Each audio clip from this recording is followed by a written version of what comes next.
This podcast is proudly brought to you by Paul's Strength Book, an app for everyone.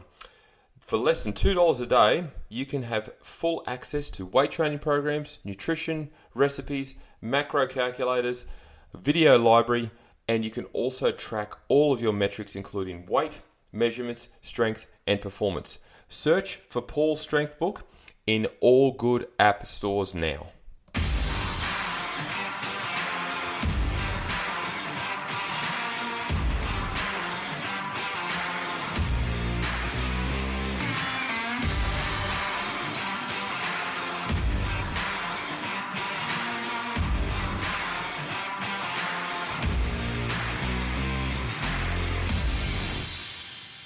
Hello and welcome to another edition of the Paul's Body Engineering Podcast. This week, no special guest, so you're going to have to run with me, but I'm sure that is fine from many of you. This week I wanted to touch on a subject that has come up lately. Actually, I take that back. It has come up lately in a few discussions I've had with various people, but also it's an issue that is ongoing, and that is metabolic adaptation. And what I mean by an issue is we still live in an age or live in a society where we're still sort of riding on the facts or the misinformation from 20 years ago in relation to how to successfully lose body fat.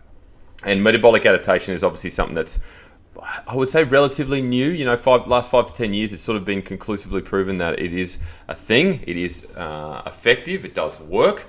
But like I said, we still sit in the past when it comes to the way we think. And I get it. Like, you know, the old logic is that in order to drop body fat, you have to eat less and do lots of activity, right? It makes perfect sense. And I completely get it. And I empathize with those who still believe that is the case. But, you know, I was listening to the boys on the Mind Pump podcast. Actually, my wife referred it to me. And they succinctly spoke about metabolic adaptation and how prudent and effective it actually is when you break it down. But unfortunately, we're still living in a world where many people believe that they have to just effectively starve themselves and do tremendous amounts of activity, primarily cardio, to have any success on a weight loss journey, when in fact that is not the case at all. And this has been proven. And I'll go into the example they use. So I'm going to reference their podcast a lot. And if you want to listen to it, obviously, I'd highly recommend it. Jump on Mind Pump on any podcast platform and you'll find it. They were talking about, because they've been in the industry a lot longer than I have. I've been in it 10 years, they've been in it a lot longer. And they spoke about examples where they used to work with individuals, 15 years ago and plus some. And back then, obviously, that was the mentality, or that was the knowledge you had regarding successful weight loss. And for the majority, that was the case. For the majority of people, the everyday person, if you drop their food and increase their activity, they would lose weight. But for those that have adapted to their environment, adapted to their intake, have been trying really, really hard on low calories for a long period of time, and they may be carrying more weight than normal, they generally didn't have too much success. So they referenced one example, and it certainly resonated with me in relation to this whole process, and that was one of the guys had a lady. She was overweight in terms of classification, and she obviously came to them for success, and they worked with her for a lengthy period of time, but they just didn't have any success in terms of the process they were using at the time due to lack of knowledge. And what they were doing is obviously, she was down to, I think, 1,200 calories. They dropped her to 1,100 to 1,000. They were increasing cardio every time there was no success on the scales, because that's all they knew, right? And her body just wasn't shifting. There was no successful weight loss period in that, I think it was over 12 months or 14 months. And it's only obviously due to more evidence-based research and science these days that we know that scenario, for the most part, does not work, because your body metabolically adapts to that situation. So what I mean by that is, obviously, your body will adapt. It's incredibly, our body is such a smart mechanism. It will adapt to, let's say it's 1,200 calories. It'll adapt to surviving on 1,200 calories. Therefore, the allocation of that energy goes to everything you need to survive. Breathing, walking, sleeping, eating, energy. So anything beyond that, it's not going to sparingly lose because it needs it. So therefore, if you're carrying excess body weight, or excess body fat, I should say, you're not going to lose it based on the fact that your body has adapted to the supply of energy that it currently has, even with excessive cardio. Now, we know excessive cardio can obviously cause inflammation, inflammatory responses and things like that. So the approach that should be taken with this example in mind is that food should gradually get increased. So if it was me, I'd be looking at maybe 100 calories every week or 2 weeks, subjective to how their body responds and how they respond. I'd be dropping cardio dramatically, maybe just walking as a means, and then I'd be introducing or increasing strength training, because we know when the body utilizes its muscle capacity at full capacity, you're forcing your energy reserves or your energy system to find what is available in terms of energy, being food and body fat. Whereas if you do a lot of cardio and you're eating a lot less food, your body has no choice but to look for what it can in terms of fuel. And more often than not, under those circumstances, it will burn through muscle.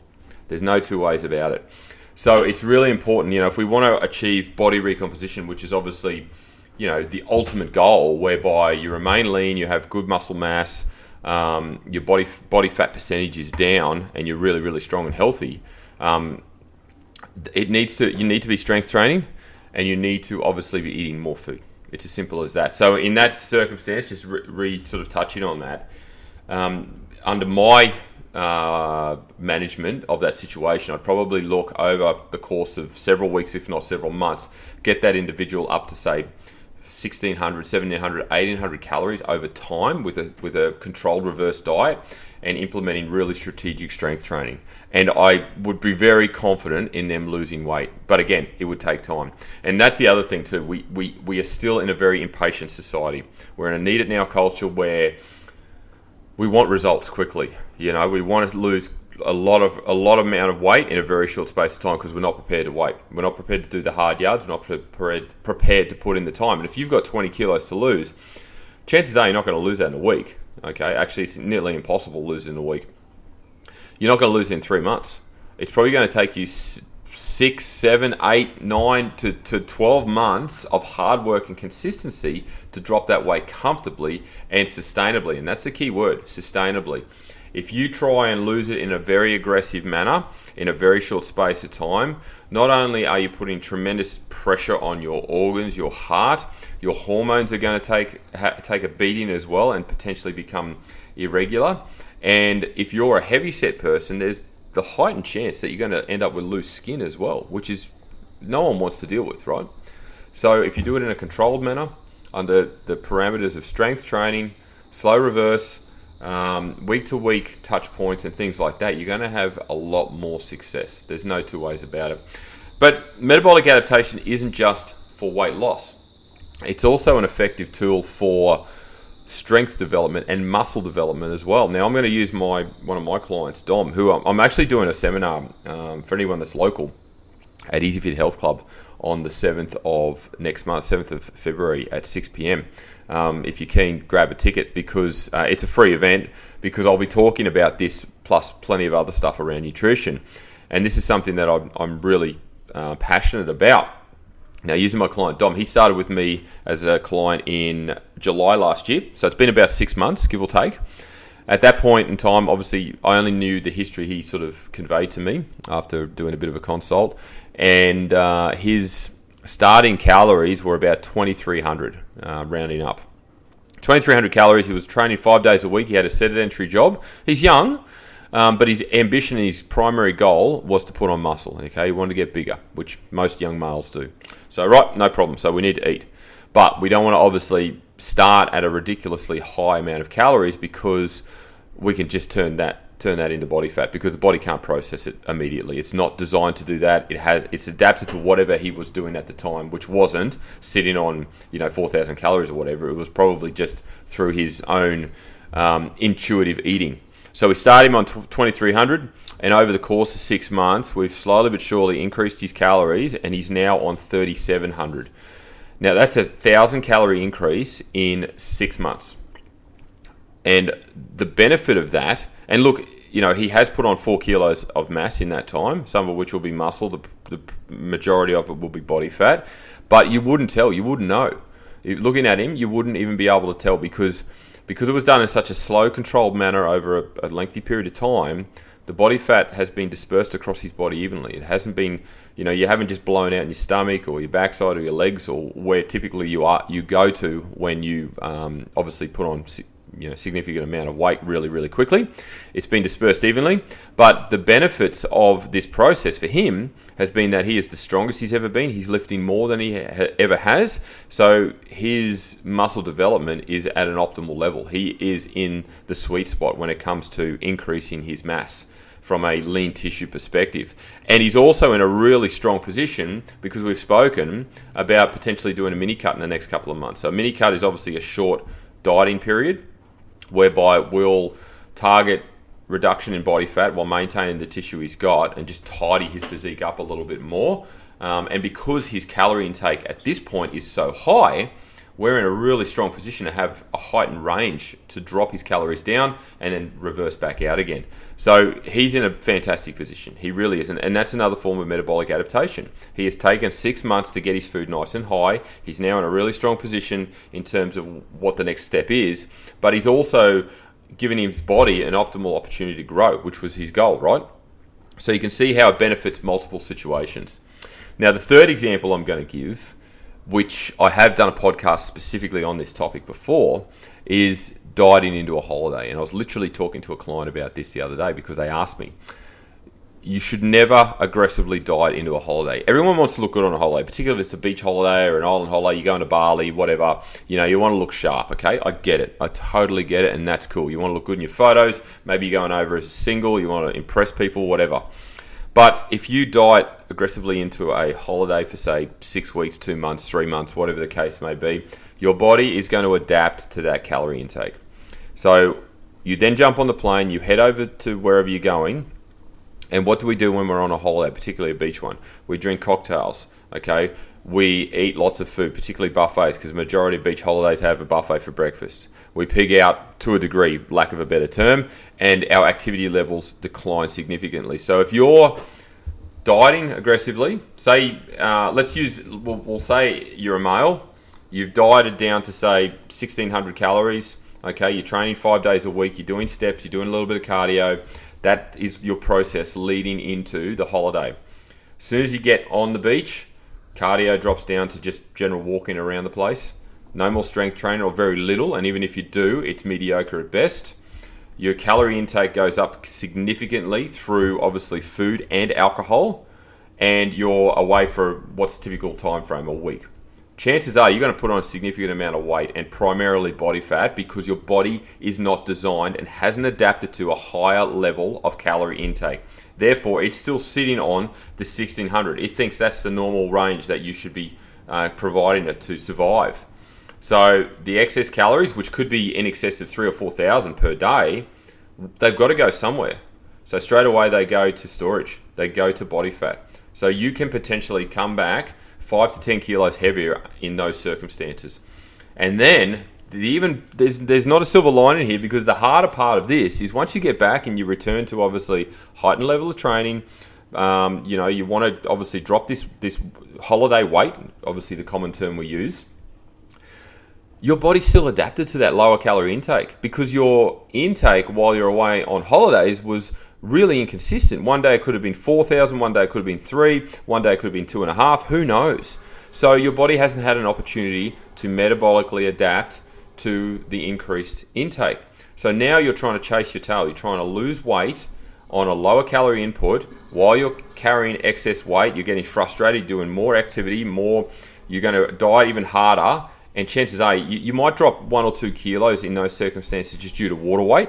But the rest is body fat, and chances are it's not going to come off because you've now got to, under correct process, you've now got to actually get your metabolism back up to a really high point again in order to come down. You've got to go up to come back down. So you've got to work from that 1,600 back up to 18, 2,000. If you're a young male, probably 2.5 to 3. Get it up to that really high point. Sit it there for a while, and then diet down after that. And we're talking probably at least a 3-month window. And the byproduct of that, the negative byproduct of that is you're going to have to put on more weight to then pull it off again. And I see this time and time again, and unfortunately, because people are not educated in this space, particularly the reverse diet or metabolic adaptation, they think they've just got to go and smash themselves at the gym, and then they get all depressed and things like that. When, in point of fact, is the perfect scenario for this type of situation would be if you know you're going away on holiday, say you've booked something 6 months out, I would say probably 10 weeks out, I would look to diet for 6 weeks, trim everything up, do it in a controlled manner, not aggressive, tidy things up, and then for the last 4 weeks, really maintain where you're at and run that into the holiday. Your calorie intake is going to be higher, and then while you're away, like I always encourage my clients, while they go away, maintain a higher level of activity if you can. It's really important that you do so. So that's another situation that is very, very common, and where metabolic adaptation can really set you up for success or failure depending on the way you look at it. And you know, it's another example. I'll actually go into a further one. Obviously, 6 week and 8 week and 12 week challenges. You know I'm running a challenge, or will be starting one very shortly. But my challenge isn't based around weight loss. It's based around habits and education. Whereas the ones that are run through, I remember there was a business called Hit Australia. I don't know if they're around anymore. And their business model around challenges was, let's do an 8 week challenge. Okay, they get heaps and heaps of people sign up for this amount of money. You get a before and after scan, week 1, week 8. We're going to put you on 1,000 calories every day for the week. You're going to do training 5, 6, 7 days a week, no problem. They had great success in terms of results. People would get to the end of week 8 and go, oh my God, I've dropped 10% of body fat, I've lost 5 kilos in body weight, I feel amazing, I look amazing, here's my before and after, wow. Okay, there's their marketing for the next one and the next one. And what wasn't sold or what wasn't marketed to the general public was, at the end of that challenge, they would pick all of their challenge participants up in a minibus and take them out on the town. They'd go and have a big dinner, a big booze up, a celebratory evening, and which is fine, celebrate your success, but they're going to blow out in terms of what they're consuming, and they're not taught about reverse dieting or metabolically adapting back out to a successful, sustainable, body weight. Because then what they would do is they'd blow out, they'd put on a couple of kilos really quickly, they'd get sad and depressed, and they'd join the next challenge, which started in 2 weeks' time. And that was just a cycle. So from a business perspective, great business model, really was, because it would constantly just submit cash flow. But from a health perspective, shithouse, absolutely shithouse. And they're no longer in business, so I don't know what happened to them, but I know that was certainly not something that I would endorse. So look, metabolic adaptation is a real thing. It has a lot of science backing it. It has been proven to be very successful. Yes, you can lose weight on eating more. And yes, strength training has a dominant effect on that process. So don't be scared of pushing the weights and pushing them hard. You're not going to get massive. You're not going to put on substantial muscle in a shortened period of time. But by doing excessive cardio, just because you think it feels like you're working harder, you can actually, like I said, burn through your muscle mass quite quickly. So you end up becoming skinny lean rather than just lean. Everyone likes the lean look, the muscular look, low body fat, bit more aesthetics, shape, quote unquote toned. But if you're doing heaps of cardio, you're dieting hard, you're just going to look skinny lean. And that's not a great place to be, because you're affecting so many parts of your body. Like I said, hormones. If you're a female, your cycle can be impacted. Your bone density can be impacted. Your brain function can be impacted. Your energy levels can be impacted. All of these things come off the back of how well you look after your nutrition. So it's really important that you take that in consideration. And look, if you're unsure, ask for help. Like I always say, health is an investment. Don't be afraid to spend some money on your long-term health. If you needed a psychologist, you'd spend money. If you needed a doctor, you'd spend money. But for some strange reason, people are not prepared to spend money on nutritionists, trainers, coaches, physios, massage, things like that, because it seems like a luxury extra, when in point of fact it is not, in my opinion.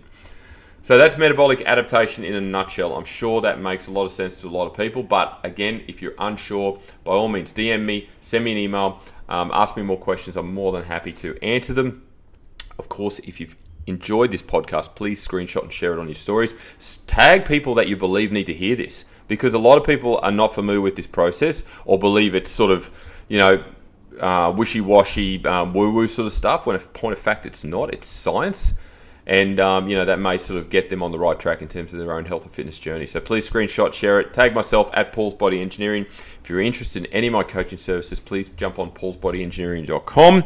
Or if you're on Instagram, jump into my bio, click on the links, and that will open up all of my services, including a free consult. I've got a training app there. And as I mentioned, there's a 6-week challenge starting very soon. But other than that, thank you once again for listening. I really appreciate it. And as I say to every client, every single day, have a great day.